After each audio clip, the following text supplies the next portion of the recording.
As we've been reporting this morning, the head of the Federal Treasury, Martin Parkinson, is calling for a fresh wave of economic reforms. He's warning Australians will have to work harder if they want to maintain their living standards.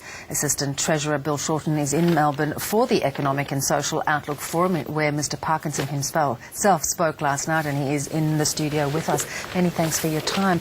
Would you agree with him that the political debate has been sidetracked? Well, we're determined to get our price on carbon. I think the contribution of the opposition is a distraction in that it's just relentlessly negative.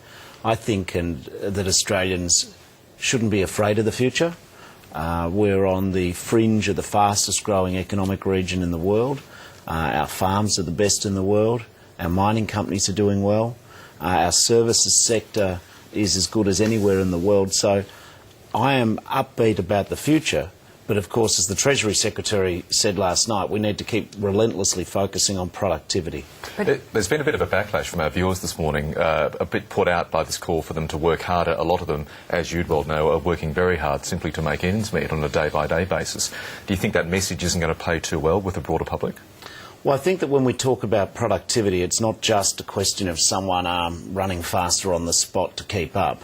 I don't think Australians are lazy at all. I think Australians are very hard-working.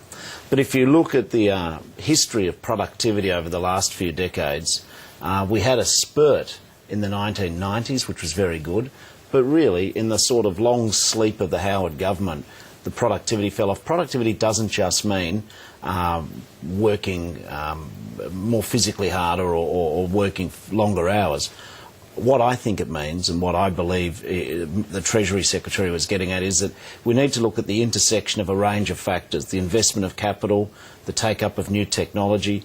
How do we do what we do and get more out of what we do for the same amount of, effort? Are we being then lulled into a sense of false security? Because there are people working incredibly hard. I mean, the people in Western Australia in the mining boom work very, very hard. They are benefiting from it. But there is this other part of the economy which is not keeping pace, perhaps because of the distraction of the mining boom, is not developing properly, and we'll be left caught short if we don't pay attention to that side of the economy. Well, I think if you're a teacher or a public servant, or someone working in tourism or the financial services, you do work as hard as someone working in mining.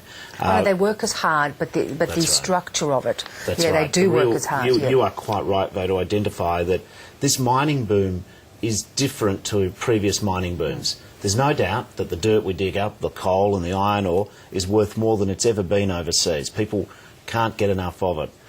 But what we're seeing with the increased values of our minerals is we're also seeing a very high dollar. Now, if you've got a very high Australian dollar, that's great if you're going to go and lie on a beach in Bali, or if you're going overseas further. But the problem is that if you are a manufacturing company in Melbourne or Sydney and you're making components which someone else could import much more cheaply because your dollar's more expensive, then it becomes a lot more problematic. If you're running a tourism operation in Queensland and it's costing foreign tourists more to stay each night in Australia, that's a problem. That's why the Gillard government wants to share the prosperity of the mining boom. Let's be clear about this mining tax. I mean, there's some who say we should just take it all off the companies. I think that's just not a smart economic idea in any fashion. But then you've got the coalition who say the mining tax is bad. Our view is these are finite resources, these are the minerals, and if we've got an uneven economy, what we should do is take a fraction of the big profits and make sure we can pass on the company tax reductions to all those other businesses, better superannuation, people don't have enough to retire on. We want to spread the prosperity of the mining boom. You mentioned the carbon price. Why is the Prime Minister all of a sudden playing semantics when it comes to describing what's going to happen before the emissions trading scheme comes in? Oh, well, I just go back to an earlier question that was asked here, where we've said that the Treasury Secretary says that some of the political debate's getting in the way of reform. Can I say, quibbling over what the Prime Minister has said, in my opinion, is a distraction. What she has said consistently is she wants a price on carbon. We've got to decouple economic growth from reliance on high carbon pollution. What we're going to do is, in the short term, 3 to 5 years, have a tax on carbon, but that is a short-term measure. We ultimately want to have a traded system whereby people are encouraged to reduce their pollution and they can trade their carbon pollution amongst each other to encourage a more efficient non-carbon polluting industry. Yeah, well, you uttered the words you seem to be backing away from yesterday. It will be a default tax, but a default carbon tax for the next 3 years. For the next 3 years, that's right. And you'd think, though, if you listen to the opposition, it was like a Henry Lawson poem that we're all going to be ruined. The reality is that we will announce the price and the compensation mechanism very soon. I don't have any doubt about that.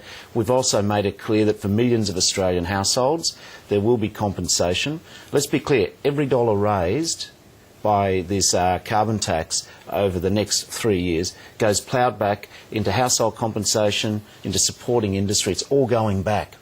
But that very point in itself, does that not distract you from reforming other parts of the economy? The fact that you are under pressure and constant pressure by the coalition to make sure that no one is worse off, do you then get the opportunity for reform in other parts? Well, we're committed to reforming and reducing the level of carbon pollution. Now, other than carbon pollution? Yes, that's right, we are. But carbon pollution, reducing that is important.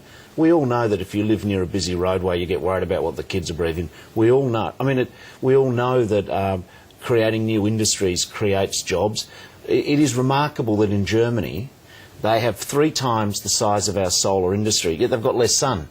You know, you've got to have some positive signals to say, hey, we're interested in alternative energy. But beyond that, this government's got on with a big load of work since 2007. Income taxes have been reduced remarkably. If you earn $50,000, you need every dollar, there's no question. The tax you're paying now, this year, will be $1,750 less than what you were paying then. This government, consistently since 2007, is raising less tax as a proportion of the economy than our predecessors. It may come as a surprise to viewers. There's a bit of a myth about taxation. The Liberal government under John Howard, the Commonwealth government, charged more taxes as a proportion of the economy than we needed to fight World War II. The latest whispers to emerge from the negotiations is that the Hazelwood power station, Australia's most dirtiest coal-fired power station, will close or be bought out under a deal. Can you confirm that? I'm just not involved in that level of the negotiations and the detail. Rather than say something I don't know, I just have to say I don't know. But how would you feel? How do you think, as a former union man, how do you think the workers around that one and some of the others might feel about losing that industry that's been such a big part of the community? Well, let's be clear. Coal still has a role going into the future. Power generation still has a role going into the future. I did organise in the metal trades down in the Latrobe Valley in the 90s, and I tell you, nothing that's coming along with the discussion about reducing carbon pollution will be as devastating as the privatisation of the SEC was, and thousands of jobs went. I just don't know the detail about Hazelwood, but when we have a discussion about job losses, I see some of the crocodile tears of Liberal MPs who've discovered, men in overalls working. I saw what happened in privatisation. Go and ask anyone in the Valley. That was what wiped out jobs. Bill Shorten, thanks for coming in. Thank you.